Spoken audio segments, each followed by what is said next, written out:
For those of you who may not know, in 2020, Kanye and Gap signed a 10-year clothing/brand deal in which it was kind of a long-term partnership where Kanye would be in the room for a lot of the collaboration and a lot of projects with Gap. Well, that prematurely came to an end because Kanye and Gap could not see eye to eye on anything. And one of the craziest things about this is Kanye, one of the wealthiest men in America and quite frankly in the world, he's got a net worth of about $6 billion, they estimate it to be.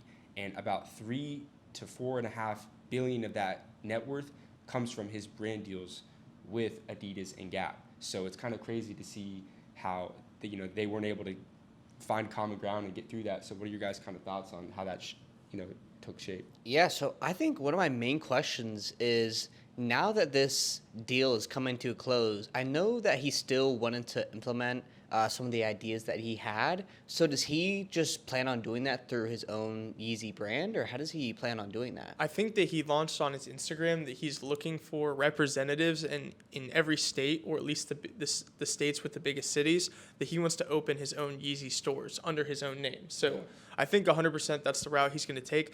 I think that's the route that he needs to take. I mean, I think through those deals, he has enough money and enough startup capital to get it going, and by then he can control, the pricing, all the amounts, and what he really does with his name and brand. And I think that's ultimately like the way that he should go, quite frankly, because it's like he said. I mean, he's, in my opinion, he's done so much for companies like Gap and Adidas. I mean, for a really long time, I felt like Gap was kind of irrelevant. And it's like the reason why I feel like that name's even in circulation right now is because of Kanye. So it's kind of crazy just to see, but it's understandable. I mean, if you kind of look at everything that, Kanye's been saying about it, he said that they were excluding him from, insider board meetings, that they were kind of taking after his designs and inspiration and not really crediting him for any of it. You saw that whole thing with even Adidas. I know that we're talking about Gap, but like Adidas was like literally taking the Yeezy shoe and making it into something else, and like he wasn't getting any credit or profit off of it. So kind of like crazy to see how that happened. And I completely agree though. Like if there's any really one like big influencer, whether not just artist but athlete and just anyone kind of in the entertainment industry that I could see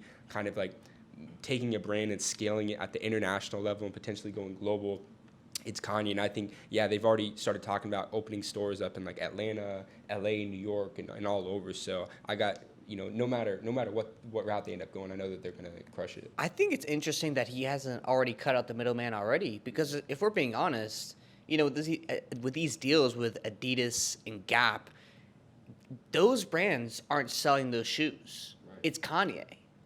And I think he should like stop cutting the check to the middleman. He has the brand, he's an iconic figure, and he clearly has the designs within him. I think it's time he goes ahead and makes this his own business and his own brand. Yeah, he has more Instagram followers than a lot of those brands combined that are just out there, like just well-known clothing brands. So honestly, he has the market already on his own just through his own personal brand. It really just comes down to, does he have enough capital, liquid enough to be able to start his own, Yeezy empire, which I obviously feel like he does.